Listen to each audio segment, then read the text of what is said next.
We have to remain prepared. So that's why हमारी जो तैयारी है उसमें कोई कमी नहीं है और हमारा ये मानना है कि इस बार जो भी हम एक्शन लेंगे वो पिछली बार से ज़्यादा होगा। यही मैं आपको बतला रहा था कि हमारी पूरी तैयारी जारी है और हम पूरी तरह से तैयार हैं और जो चीज़ें हम पिछले ऑपरेशंस में जब हमने एक तरीके से जब सीज फायर हुआ था, युद्ध विराम हुआ था, तो अभी आप ये मान के चलिए हम उसके आगे की कार्रवाई करेंगे, यानी कि अभी और कुछ हम आगे बढ़ के करेंगे जो पिछली बार हुआ था उससे भी ज़्यादा होगा।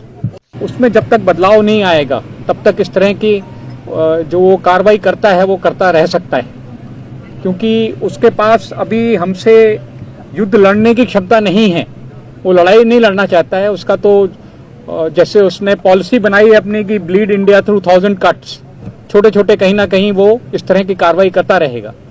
तो मेरा ये मानना है कि भले ही हमने सिंदूर में उसको बहुत बड़ी शिकस्त दी है, we have defeated him in Sindoor, like you said, we have destroyed his post, destroyed his air bases, but he may again attempt something, so we have to remain prepared. So that's why हमारी जो तैयारी है उसमें कोई कमी नहीं है और हमारा ये मानना है कि इस बार जो भी हम एक्शन लेंगे वो पिछली बार से ज़्यादा होगा। पाकिस्तान में दोबारा पीओके में ट्रेनिंग कैंप भी एक्टिव हुए हैं, लॉन्चिंग पैड भी एक्टिव है, डायलिस तैयार है, क्योंकि बर्फबारी से पहले आतंकी घुसपैठ की फिराक में है, उसको लेकर किस तरह से तैयारी है? दूसरा ऑपरेशन सिंदूर के लिए भारतीय सेना कितनी तैयार है?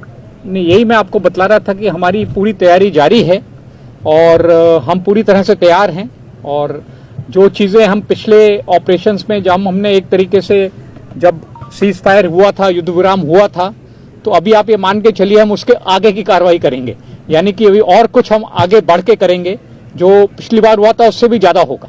Operation Sindoor 2 can be more deadlier. Yes, you are very right. It has to be more deadlier. There is no doubt in that.